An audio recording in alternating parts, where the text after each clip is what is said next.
What is up, guys? So we are back again with another episode of the podcast, and this is a little bit of a special edition episode because Gary is in fact in the middle of exams, so he is not here with me, right? And we've wanted to record this podcast for a while, just didn't fit in with the overall series that we were doing, but we might as well record it now, or rather I might as well record it now.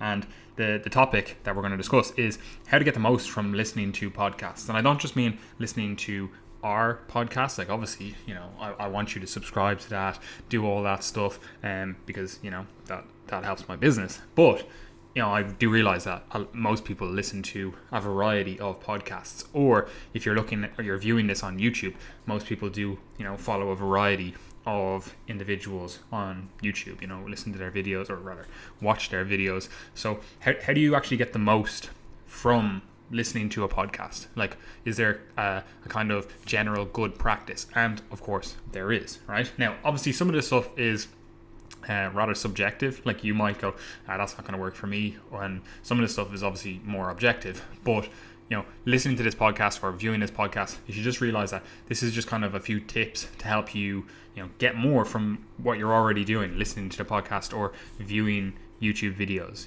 So it's only going to help, increase your ability to gain from what you're already doing. So it's a good listen, right? So the first one is pretty straightforward. It's like figure out your preferred or optimal listening speed, right? Because for some people, that might actually be less than the speaking speed of the individuals talking, especially if it's a very complex topic that you're, maybe you listen to some very in-depth science podcasts or videos or whatever, and you're kind of like, look, this is not clicking with me right now. Maybe slowing it down might help. Converse to that, if you're listening to a podcast that's pretty much just a discussion between two individuals, there's really no need to listen to it in single speed. Like the vast majority of people can get up to 1.5 double speed and even triple speed just listening to someone talking effectively. Like, it's conversation, it's not hugely in depth. Like if you're watching, say we're looking at the Joe Rogan podcast, for example, and he's just it's a fight companion or something, and they're literally just chatting, then there's no need for that to be in single speed. They're literally, like, if you can't, you should be able to listen to that a little bit quicker than single speed and still get from it. Now obviously this is going to depend on the individual who's talking. They might talk really, really fast, and obviously going up to triple speed then might not be ideal for you. Same thing again, it could be a very complex topic, so going up to triple speed might not be a good strategy. So what you need to do is figure out the optimal listening speed or viewing speed. Like YouTube goes up to the double speed, and something like Spotify, if you're listening on that, goes up to triple speed. Like that's where I listen to my podcasts. Same as like audiobooks, they go up to like triple speed. So if it's a topic that you're like very familiar with, like say for example, like obviously all our content is like health and nutrition stuff, so I would be able to process that information a lot quicker if I'm listening to it, So listening to a health and fitness podcast, YouTube video, whatever, like I can obviously have that on triple speed. But if I'm listening to, say, I don't know, I listen to a few economics books and stuff, like that for me, I need to listen to that a little bit slower to actually gain more from what's being discussed, because it's not, the connections aren't there in my brain already. This is new information in some cases, so you need to figure out the optimal listening speed for you based on what you're actually listening to, who you're listening to, and what the topics are being discussed, right? The next thing, again, this is just pretty straightforward. This is just good practice all around. Like, you should batch your podcasts with other tasks, right? Like, especially if they're very like they're not in-depth podcasts that you can literally listen to in triple speed. It's a conversation. Like, you're basically just filling the time. Like, say you're cooking and it takes you an hour to cook your food for the week, or every day you're doing little bits of cooking here and there. You could literally be listening to a podcast and effectively getting two things done at the same time. So that's a really good idea. Some people like to do it while they're working out. Some people, they find that it isn't enjoyable. Obviously there's a lot of people that have jobs that have them commuting a lot of the time. Like, you could be I don't know, a trucker or something and be driving for 12-14 hours per day. Like, obviously listening to podcasts and stuff like that safely, it just makes sense. So if you can batch things together, podcasts are really, really effective for, same as audiobooks, really, really effective as for batching with other tasks, then this is obviously, the next one is obviously, again, it depends on what exact podcast you're listening to, or like what the content is being produced. Like obviously I can speak to my podcast, but there's other podcast strategies, and people do different tactics with their podcasts. So you should be able to pick and choose the episodes that appeal to you. You don't need to, just because like say we produce a load of content, we put out 2 podcasts per week, you don't need to listen to all of them. Same as a Joe Rogan podcast, for example, because I just keep using that as an example because it's one of the more listened, viewed, watched podcasts. Like you don't need to listen to all of them. You simply don't. Like if you're like on Joe Rogan's, for example, I've literally never listened to any of those Flight Companions. When he gets comedians on, I never listen to it. But if he gets someone like an astrophysicist on, I'll listen to it then, because again, I'm tailoring the experience to what I want to get from it. So you should do that with all the podcasts you listen to, all the content you listen to or view or whatever. You should be tailoring it to what you actually want to get from it. It shouldn't be just, the algorithm decided today that I'm going to get this, or the individual who runs this podcast decided today I'm going to get this. You should pick and choose what appeals to you, and just don't bother with the other stuff. Now, obviously, in our example in the podcast, we might run a series of things. Like currently we're doing the Heart series, so listening in series, that probably makes a lot of sense. Same as if you're listening to, say, a history podcast, if they're doing something in series, it kind of makes sense because you're going to need the context for the series to actually get the most from the content that you're listening to. So in some circumstances, you're going to have to listen to the whole series to get the most from it, But in some circumstances, again, depending on the type of podcast you're listening to, like even in ours, like sometimes we'll just be talking about random non-joined up topics week on week, so you can pick and choose what you want to listen to. Again, that's the same with other podcasts. So again, you need to pick and choose the episodes that appeal to you. Don't just waste hours of your life listening to content or viewing content that you simply just don't care about, and you're only viewing it because your YouTuber or podcaster or whatever put it out. You don't need to do that.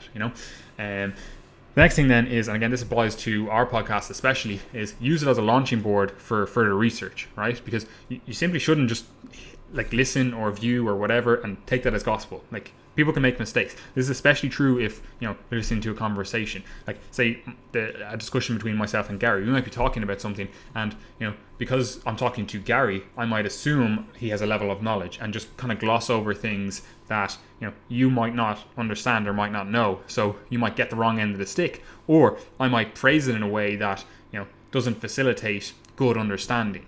So you might misinterpret what I'm saying, but I also might not put it as correctly as I should have.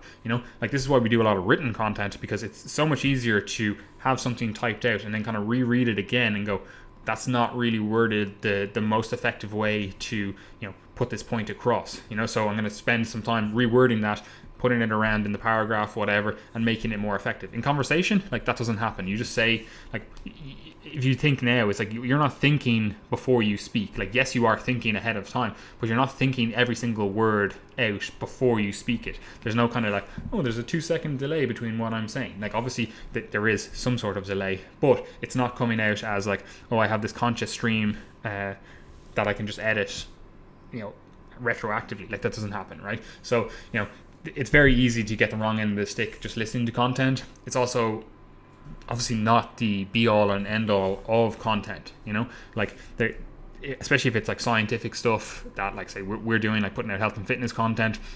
Like, you might need further reading to truly grasp that topic. And it's one of those things that it kind of annoys me, especially in the fitness industry, where people will get the entirety of their knowledge just from Instagram captions and YouTube videos, and it's like you can't fully understand everything if that's all you're getting your information from. Like, you have to actually, I'm not saying you have to like read the primary research and stuff, but you have to like spend some time actually digging deep into like more of the science behind it. Yes, a casual knowledge of this stuff, if you're just looking to tone up, get a bit of muscle, whatever, then a casual knowledge of it is perfect.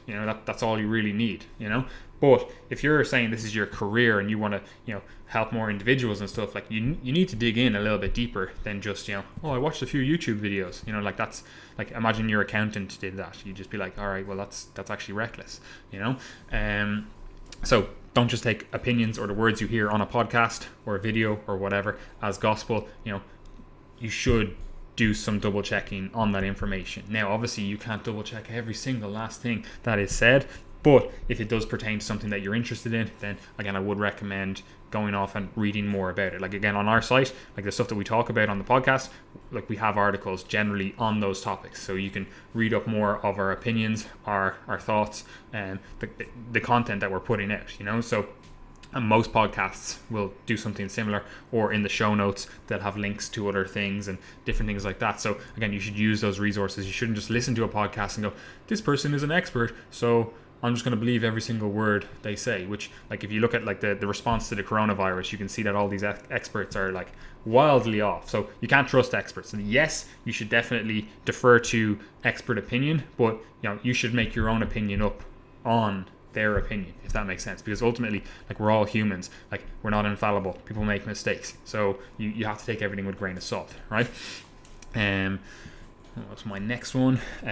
Oh yeah, ask questions as you listen. Like, this is just good practice. Like, effectively play devil's advocate.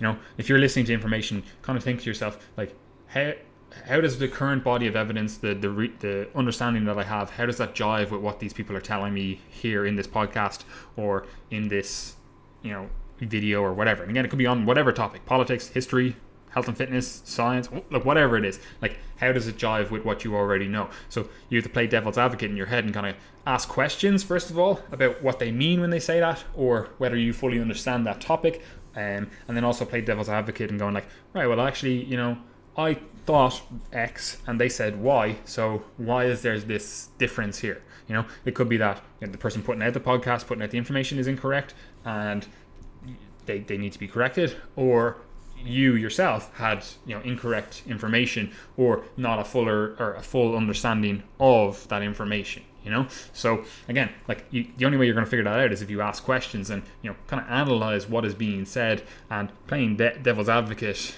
with it, right? Which brings me to the next point. Like, if you are an expert listening to a podcast or a YouTube video, and I say an expert, like, you don't need to be like, oh, I have my PhD in whatever this topic is. Like, if you've put in the research yourself, you've put in hours, countless hours learning about topic, and, you know, you feel like you know a lot about it, you know, like, you should interact with the people that are putting out the information, because there's so many times I see people that just absolutely chat complete shit about stuff, but they're like, they totally disagree with someone's content, right?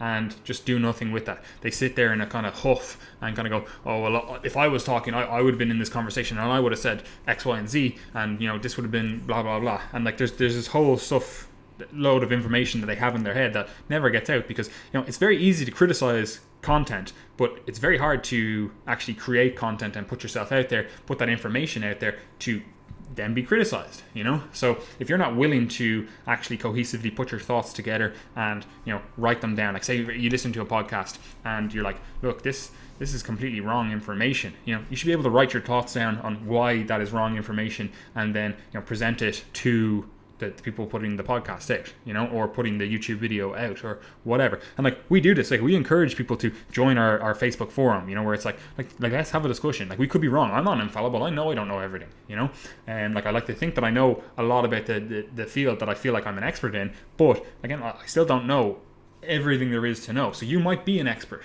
right? And, you know, if there was experts out there that were better knowledge than me on a certain topic, like, I'll just have them on the podcast to discuss that topic, you know. So like, obviously, I don't know everyone that is an expert. So if you are an expert and you listen to our podcast and you never, or other podcasts, and you never engage with the podcaster or YouTuber or whatever, like, they're not going to know that you're an expert, you know. So you should engage with them, but this means that you have to be open to being proven wrong as well, because too often you'll see people go like, yeah, actually, I'm an expert, so I'm gonna talk about this topic that I claim to know a lot about, and then they'll be completely proven wrong. It's like, you know, you think X, Y, and Z, but you're actually wrong here, you know. And then they're like, oh, well, you know, like, I'm not. And this is why people don't put out content. They don't want that criticism, right? So like, it's very easy to be like, yeah, I'm right, and just have all your thoughts stored in your head and never have them, you know, available for other people to criticize, you know. Like, you can always be right then. Like, there's actually no chance of you being wrong then, because it's all in your head, you know. But as soon as you put that content out there and ask or give it up so that other people can criticize it, then all of a sudden it's like, oh, you've actually opened yourself up to being wrong, But something like our forum is really good for this, because like our free Facebook forum, where we encourage discussion. Like I want to be proven wrong. Like I'd rather have the right information on my website or in my head than just have information that I thought was correct but is actually wrong. Like I actually want the right information rather than just being right.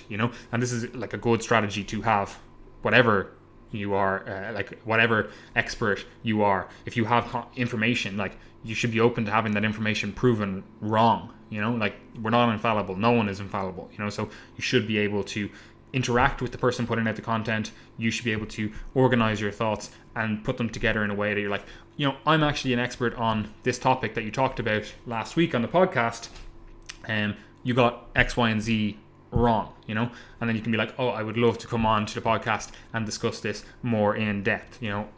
Great. Then you get your expertise. Everyone gets to benefit from them. You get hype around you or whatever you want from it, and ultimately everyone benefits. But again, like that means that you have to be open for criticism, because again, you can't just go, yeah, I know more about this topic than you, and then never tell anyone what you know. Like for example, like people have said before, be like, oh, I'd love to be on the podcast, or like you talked about this topic, I'm an expert in the topic, I would love to be in on the podcast. And it's like, I have no idea who you are. Like I don't know what your thoughts are. I don't know, like, how am I supposed to get an understanding of your understanding if you've never put out content? Like you could be the best foot doctor in the world and we could be talking about feet, and like I'm not gonna like search up, be like, I wonder who the best foot doctors in the world are. Like that's not information that I really care about. I'd rather the information that they have than the actual individual. So if they were to comment and go, look, I'm actually, I know loads about this topic. You should have had me on. I'm like, I don't know who you are. I'm sorry. Like maybe I should know who you are, but I simply don't. So I'm not going to just go, you know what, I'm actually just going to ask this random person who claims to be an expert on the internet, who has never put out any information that I can read or vet or, go through beforehand. And I'll just have him on the podcast, introduce him to, thousands of listeners. Like that would be reckless on my behalf. So if you are an expert, interact with individuals, show them your expertise, and get a better discussion. This again, even if you're not an expert and you just want to get better information, you want to actually understand the information in a more cohesive manner, interact on the forum. Then literally just go, all right, cool, you said X, Y, and Z, and I'm not really sure on that because I thought this, can you show me what the story is here? And the same thing with our articles, like discuss them in our forum and be like, right, you said this in the article, but this, I find that really enlightening, and I see it actually allows us to produce better content because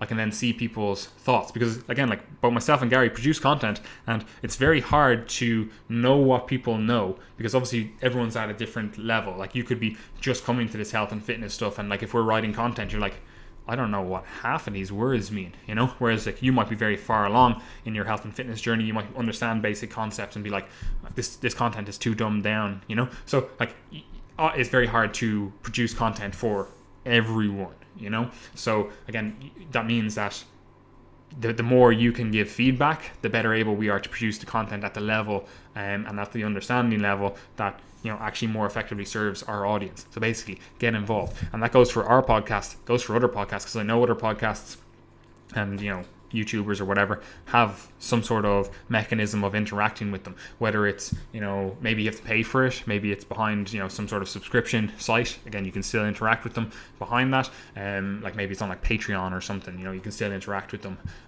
on that, or again, it could be in the YouTube comments, it could be in a Facebook forum, it could be on a private forum hosted on their site. Like there's so many things where you can actually interact with that individual.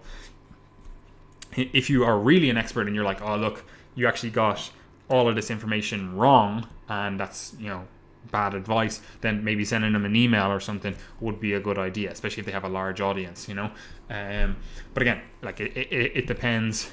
There's usually somewhere that you can interact with the podcaster / YouTuber, right?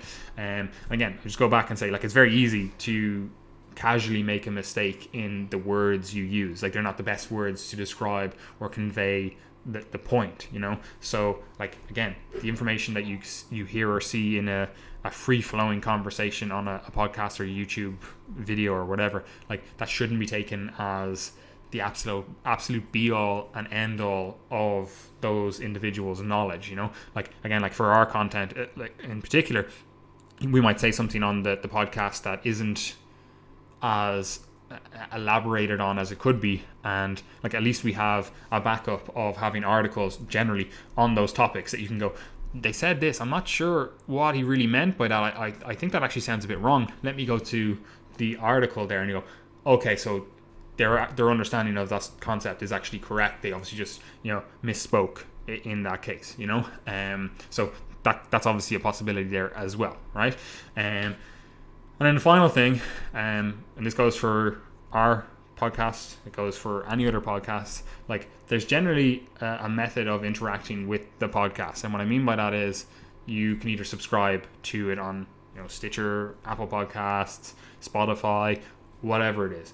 Like, you should do that. That actually really helps the podcaster, the YouTuber, whatever, you know. If it's on something that you can leave a review or a like, that also really helps, you know. Like, if you listen to a podcast and you've listened to every single one of those podcasts and you haven't subscribed, it's very hard on the content creator to know if people are actually interested, you know. And also, you know, if you haven't liked, you know, commented, done any of that kind of stuff, interacted with the podcast, it can be very hard for the podcaster, the YouTuber or whatever, to get an understanding of what is beneficial for their audience, you know. Like, if you don't like content, like, dislike it, you know. If you don't like a podcast, again, you can leave a negative review, you know. But you should be doing stuff like that. Like, again, like if you listen to our podcast, say we have like nearly 200 episodes up there, you know, and if you've listened to all of them and you have never left a review, like that, for me, I'm like, oh, I don't know if people are enjoying this still, or, you know, like it's hard to tell if we have new followers and other followers have dropped off, and, you know, I don't get those metrics, right? So it's very hard to tell, and it's the same for any other YouTuber, podcaster, or whatever. It's very hard to tell exactly, you know, who is interacting with the content and all that kind of stuff. So actually interacting and showing that you enjoy the content both helps the content creator, and then also helps them get their message out. You know, if you leave a review, like that review can be seen by other people, that's going to allow that podcast to rank higher, you know. If you share it with your friends, if you do stuff like that, you know, you listen to all these videos and they're like, comment, subscribe, and do all that stuff. Like, it does help in all these algorithms, helps that, you know, content creator get their content seen, which, you know, if you want to support them, like, especially like something like a podcast, like, it's free, you know. Well, in most cases it's completely free. Like, that, I could be like, look, that's not a great use of my time. You know, I could make something else. I could make a YouTube video. Now, obviously, this podcast goes out on YouTube as well. I can make a YouTube video, and obviously YouTube pays me to be there, so that's a better use of my time, you know. But again, it's like, well, I actually want to help people, so you know, I'm going to put out the content in places where people can listen to it and interact with it, you know, rather than just having it on, you know, YouTube, where it's like, oh, like, that's not as easy as accessible when you're like commuting and doing all that kind of stuff. Like, I want people to benefit from the content, you know. So obviously this is the same with other content creators, other podcasters, whatever. Like, they're providing this free content now. Like, obviously some of them have sponsors and different things like that, so it's not entirely free. Like, they are getting monetization from it, but it does really help them to produce the content if they know that people are listening to it, and, you know, they're constantly building their following. They can see the growth trajectory of it, because, you know, you are supporting them, not financially, but, you know, by liking the stuff, by commenting, by subscribing, by, you know, sharing with your friends and all that kind of stuff. So again, like, I'm not even just talking about, like, obviously that you could just listen to this and be like, this is completely like, oh, you know, I'm shelling out for you to do all that stuff for my podcast, but no, I actually really don't care. Like, obviously I would care if you did it, but ultimately I'm like, I'd rather, like, the content creators that are putting out good content that people are getting a benefit from, you know, they actually get a benefit in kind, in terms of, you know, they get better likes, engagement, all that kind of stuff. Like, so even if you go, like, I'm not going to leave this guy a review, or, you know, like the video, or do any of that sort of stuff, like, you should keep that in mind when you're listening to other podcasts and, you know, stuff like that. Like, leaving a review or like or subscribing or whatever does actually really help the content creator. So if it is content that you enjoy, like, and you want more of it to be produced, it does make sense to do all that kind of stuff.